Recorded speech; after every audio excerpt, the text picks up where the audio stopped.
Well, good afternoon, everybody, and welcome again to the COPEC Daily Financial Wellness Broadcast.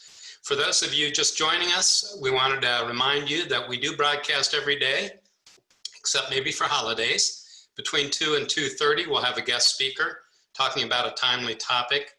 And of course, we invite questions throughout the program. On the other hand, we do extend the program from 2:30 to 3 o'clock to make sure we do handle all questions that come in. My name is Jerry Snyder, and I'm going to be your host today. I share those duties with Jay Lindner. Jay actually today is going to be our guest speaker, so I'll be hosting the program, and again, welcome to everybody.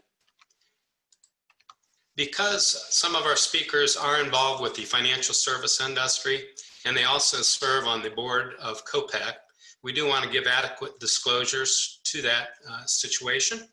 So I'm actually going to be silent for about a minute and give you time to look at the disclosures, and then I'll join you very briefly.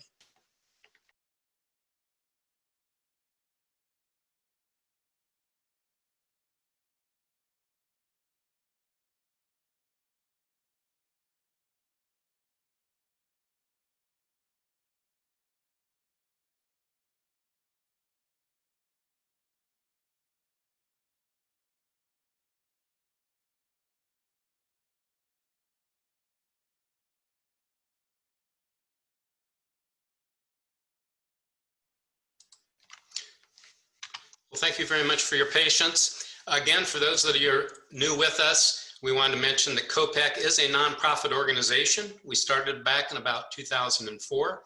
Our mission is strictly to give good, objective information, educational information, without any pressure or mention of sales or marketing.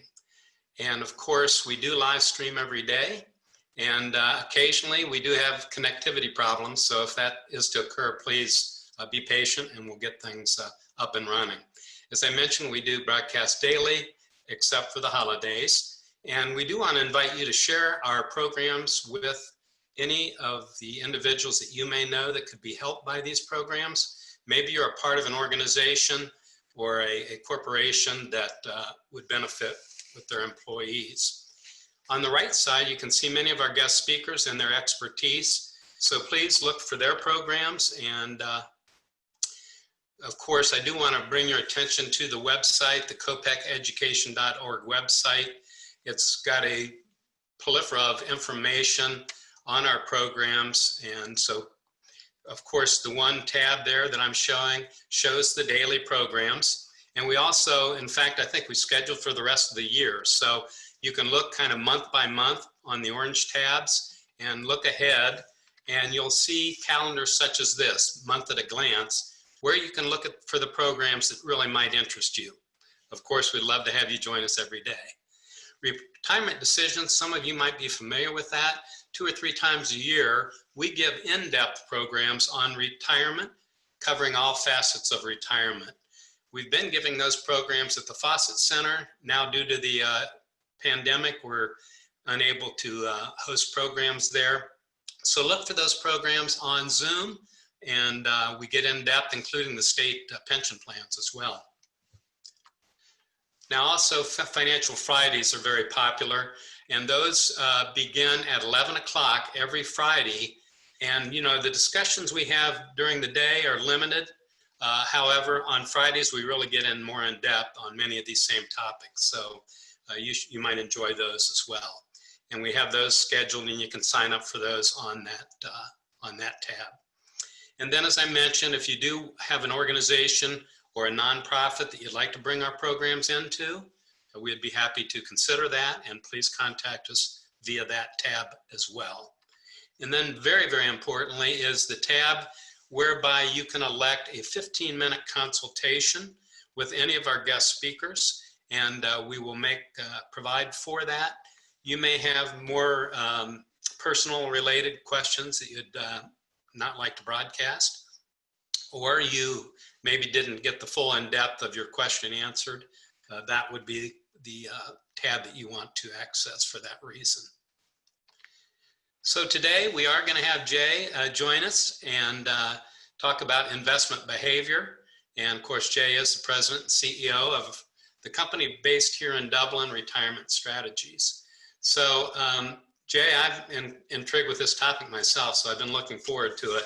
So could you tell us actually a little bit more about what you mean by investment behavior in your experience?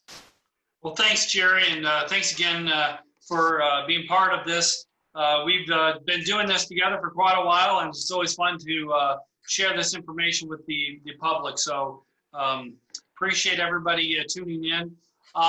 Investor behavior, it's interesting after both you and I have doing this nearly 30 or more years, obviously, that we've come across a lot of scenarios where different investors get caught up in different circumstances that might keep them from reaching their goals because they allow behavior issues get in the way of sound long-term investment strategies. And so what I wanted to do is make sure that we could go through some of these today and kind of share things that we've seen and areas for people to keep an eye out to make sure that they're not falling victim to those pretty simple to fix situations. Well, Jay, you mentioned investment behavior, and then you also mentioned tools. Maybe it would be good if we started and had you run down some of those tools, and then we'll get into investor behavior secondarily. Yeah, when I say, when we talk about tools, obviously that's a really broad, term. I mean, there's so many tools out there, but there's several that I really want to make sure that your novice to intermediate investors really make sure they keep a focus and an eye on pretty regularly. The first is the idea of dollar cost averaging. Dollar cost averaging is a really simple concept, but it's real important to make sure that many times investors, they get caught up with the idea of is the price too high? Is the price too low? When should I buy either stocks, funds, whatever it might be? When should I do these things? And we block ourselves out of getting the job done, which is number one, what's the goal that we're working towards? And number two is get the money into the long-term investments for that goal. Now, on most of the investment discussions that we're going to have today has to do with saving for retirement. Obviously, if we deal with other goals like purchasing a new home or saving up for a car, an emergency fund, I'm going to kind of put that aside because this is really more about longer term predictable strategies that get you from today and I'm going to retire in 20 years. Or even if I'm retiring today, a lot of my funds I'm not going to touch for 20 years. And so it's real important to have that thought process there. But while you're putting money in, let me give you an example. If you are moving money from cash to stocks, obviously if we had a big market correction like we did back in March, you might see an opportunity to buy, but most people don't have those opportunities. They come by once every 5 to 10 years. And so what we really need to focus on is just getting it in slowly. And everybody that is putting money in a 401k, a 403b, any payroll deducted program, you're already dollar cost averaging. And the neat thing about that is when you dollar cost average, you're not worried about what price you're buying in today, next month, or in 6 months. What you care about is what the average of that is because you put in some each month or each quarter, however you do it. And then 20 years from now, it's a blip on the radar of what it is long term. And so by putting money in through payroll deduction especially, you're already dollar cost averaging, and that gives you that average price per share. So if in January, if you buy a mutual fund or a stock at $10, then it goes up to 12, and then it goes down to 8. Well, if you bought equally on each of those, well, your average is still 10. If you bought at 10, but the market went down from 10, 8, 6, well, now your average is 8. But if the market goes up and goes 10, 12, 14, your average is 12. But again, the goal is you didn't take a chance at 10, you didn't take a chance at 14, it's whatever it is. And it gives a lot of people peace of mind to just relax and get the money in there for their long-term investing. So Jay, again, you're putting the same amount of money on the same day, let's say of the month. Is that how that works? It doesn't have to be this exact same amount of money. It doesn't have to be the exact same day. It's more of a concept that releases you from thinking, if I put all the money in today, well, what if the market drops tomorrow? Or if I wait, but the market goes up, I missed. So what you're doing is, and we actually do this with our strategies here. Let's say somebody has either a lump sum pension or fixed accounts that they want to get into the market. We purposely spread that out over 6 to 12 months so that we're not predicting any short-term time to buy. So it's more about buying at different times than exactly the same day or exactly the same amount. In general, yes, you can think of it that way, but that's a nuance as opposed to, I mean, if you changed it up a little bit, if you get a raise and it moves, that's not a big deal whatsoever. Okay. The idea is that you're not gambling on one price of one day. You're breaking it up into multiple. The second one out of 4 that I really wanted to go through was the idea of a diversified portfolio.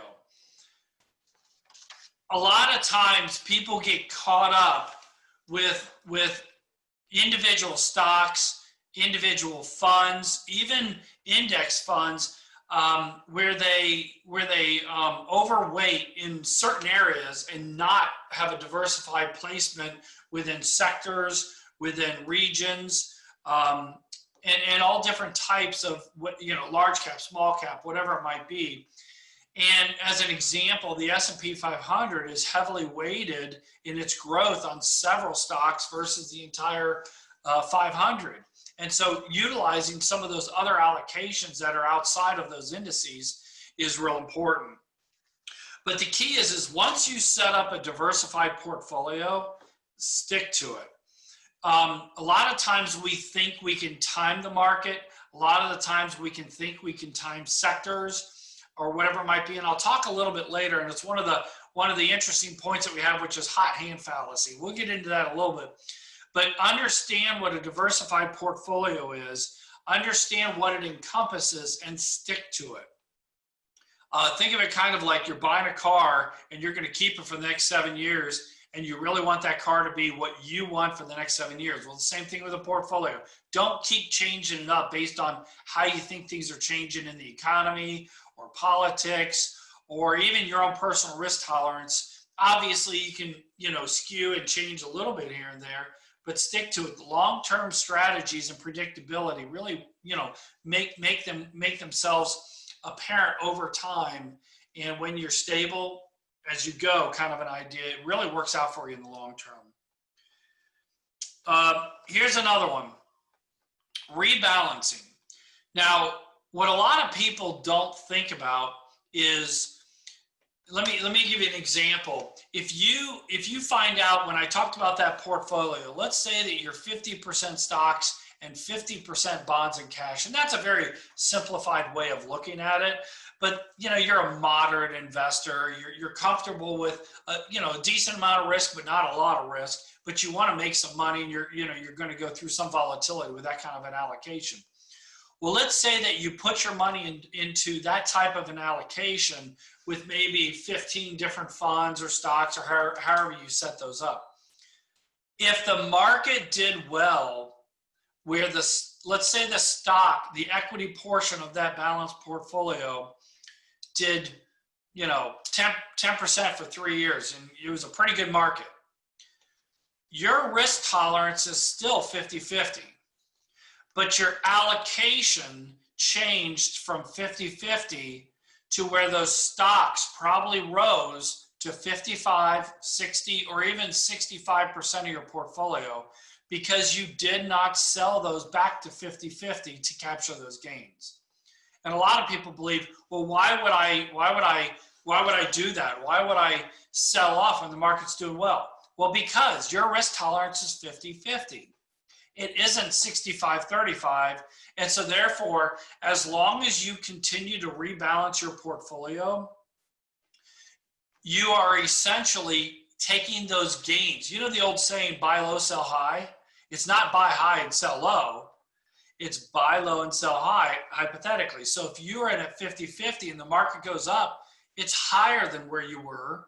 You sell off that 10 or 15% of gains, put it back into fixed, you're back to 50-50. That is your risk tolerance. Well, how often should you rebalance then, or is that any rules of thumb there? Yeah, I mean, I would say if you rebalance manually or automatically, there's some automatic programs out there that you can do. I would at least do a full rebalance annually. If you have a lot of money in there, you might want to rebalance even a little bit more often quarterly, because some of these high volatility movements happen within a quarter.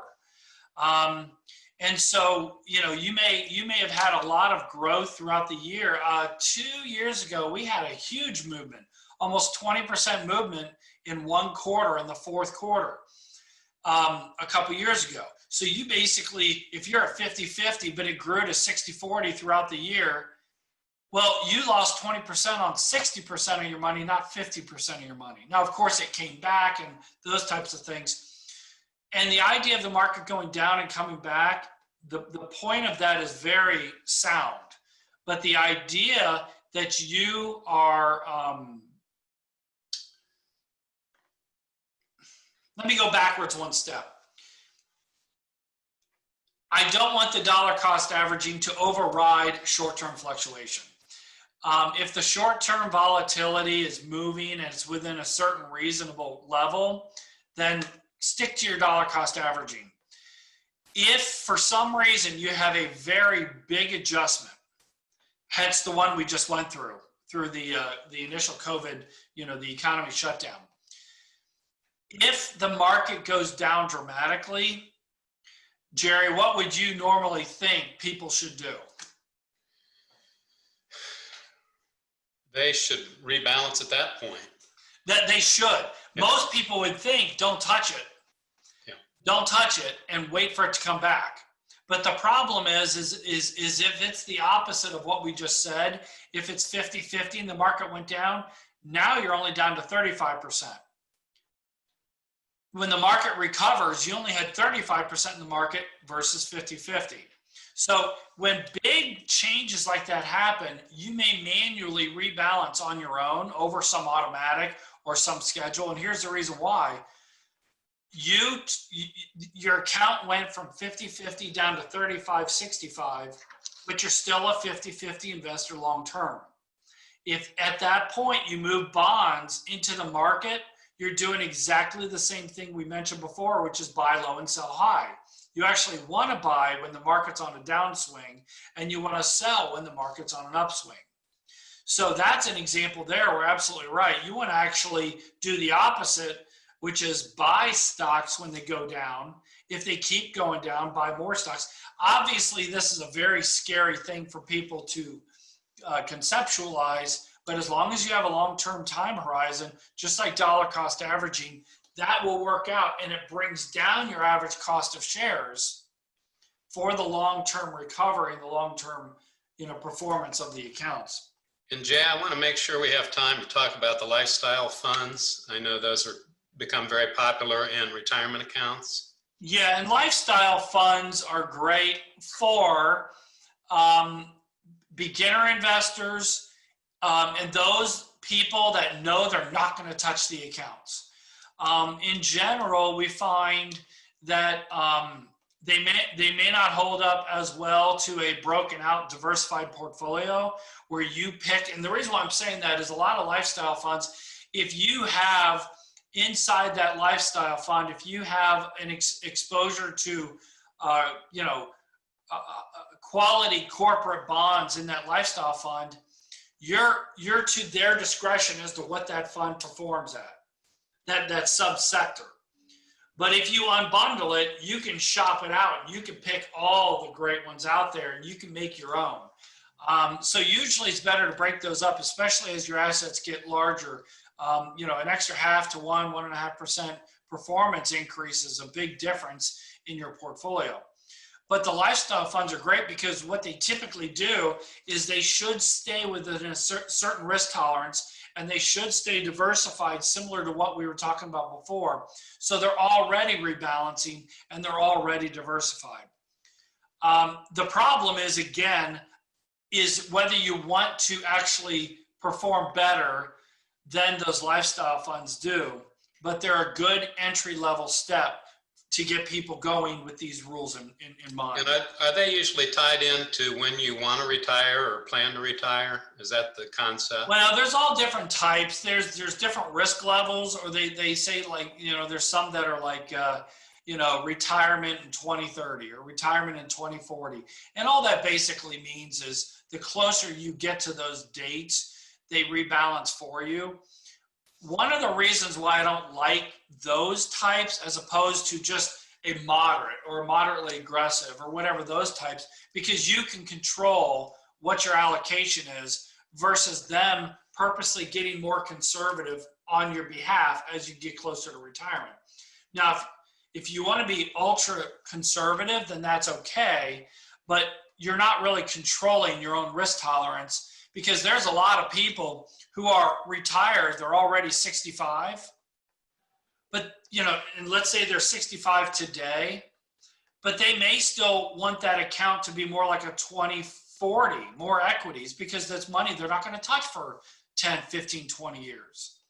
So you have to actually, it's kind of counterintuitive, but I'd rather people be a little bit more on top of it than just picking a 20-30, because the problem, what happens is they end up getting way more conservative than they meant to, right, and they don't stay on top of what the actual allocation is, and they give up a lot of performance that way. Right. Well, the discussion on the tools have been very, very interesting. Can we move now to the behavior part of the topic? Absolutely. So behavior-wise, there's 6 different issues. I'm going to take over the screen here if that's okay with you. Sure. And I wanted to share.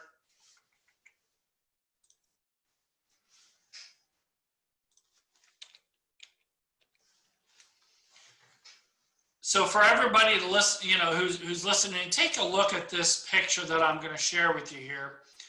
And do you see some gray, like railroad tracks and stuff? Yeah. And again, the biggest thing about this is I want to reemphasize to everybody that the idea that you can be, deceived on what you see isn't what you really, what's really there. So, it's kind of a little fun and games type thing too. But on the left, you see the 2 gray circles. Which one of those gray circles is bigger? And then the middle one is there's 2 gray bars. There's one towards the top of the railroad tracks and one down at the bottom in between the 2. Which of those gray bars is longer? And then the last one is, are the gray horizontal lines parallel? Now, obviously, because I'm asking you this, we probably know the answer, but I'm telling you, first of all, for me, the horizontal lines, if they look parallel, I would bet a lot of money they're not, the way I look at that. They look like they're swerving all over the place. But the idea is that sometimes when we look at the market, we hear the news, things aren't always what they appear to be. And as long as you keep your long-term goals in mind, don't let a lot of this stuff dissuade you from keeping a sound investment strategy. And, this is an example here where now, take a look at those lines now. The circles are the exact same size. The middle lines, those gray bars, are the same length, but that perception side of it. And those orange lines now, they're all parallel, but the way that was, set up, it makes it look different. This is a visual perception thing, but the problem is elections and economic reports and, policy and a lot of these things. While they do have movements that may adjust things from time to time, I can't tell you how many times we talked to people that said, I got out because I was afraid, but they don't realize how much money they lost over the next 5 years, or even the quick recovery, because a lot of times the best performance is right after a market correction, or when people are just not sure. Remember, we're looking out 20 years. We're not looking out 3 years or 2 years for retirement. If those are the types, if you have that much time, of course. So be really careful on those perceptions. And one of the other issues that makes that whole is because of a theory called the efficient market theory. The idea is obviously we can try to project what we think is going to happen in policy, but in general, the market is already fairly priced. It includes public information and true value. Now, obviously, there's some swings to that, but if you believe in this overall, then staying steady and giving yourself a chance for a good long-term stable portfolio return without going in and out and adjusting and doing all those things is really important for everybody to consider. And the last bit, we got about 5 minutes here. Some of the irrationality that we come across with investors, here's 6 of them that we'd like to, I'd like to talk about really quick. One is overconfidence, hindsight bias, short-term focus, regret, mental accounting, and hot hand fallacy. So overconfidence is just that. I remember during the 90s, Jerry, you can recall this, everybody was making a lot of money with all these tech bubble stocks and all that stuff. And they weren't looking at their risk tolerance. They weren't understanding how they were truly invested, because you could be a monkey pushing buttons and make money during the 90s when the market was just going gangbusters. But we were walking up to this big 3-year tech bubble market correction, and a lot of people lost a lot of money. One, because they were following, but also they were overconfident. They weren't rebalancing. They were thinking everything was perfect, but they weren't keeping a very, steady mindset. And, this overconfidence, so for example, in 2005, 2006, 2007, you're thinking 34, 32, 39, then all of a sudden you lose 53. First of all, that 53 is going to happen. It's part of the market, but not allowing yourself fall victim to this overconfidence that we need to be. And then look what happened the next year. It shot up in recovery. Now this is emerging markets as an example, because we wanted to show you a lot of volatility, but hindsight bias, the idea that, I should have, or I could have bought Apple at whatever. And they feel they missed the opportunity or whatever it might be. Feelings of anger, regret, failure to avoid, what appears to have been foreseeable. Overconfidence again. Just be careful of this hindsight bias. How many times, I've talked to somebody who said, wow, I wish I would have talked to you 10 years ago. Well, don't. Let's start now. Let's work on what we have right now and go forward. But also, maybe you got some bad experiences with some market losses even. Short-term focus. I think this is pretty clear here. Do not let the short-term volatility override your long-term strategy. If you have 20 years to retirement, well, if the market goes down 20%, then why would we be afraid to reinvest that money back in there, unless you have fear that the market's completely collapse, the economy's going to collapse. But the reality is most people have confidence that we will be in a better place 20 years from now financially than we are now. And so don't let those short-term adjustments sway you. Regret, I talked a little bit about regret there, and changing how your decision-making process is affecting your investments, your risk tolerance, those types of things.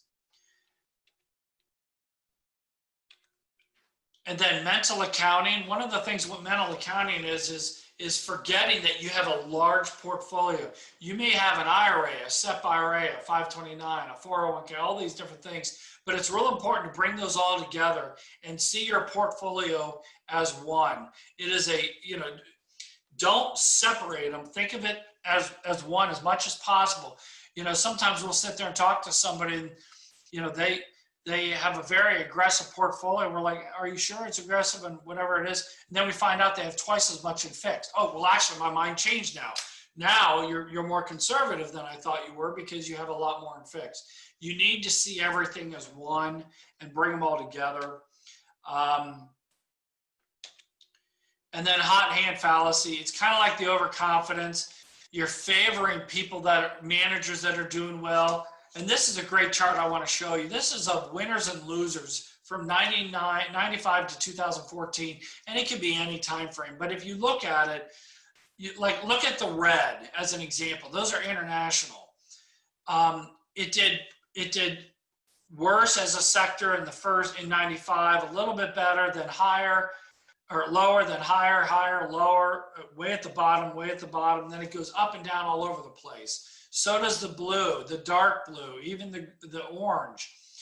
The gray is a diversified portfolio of a allocation of a lot of these different holdings.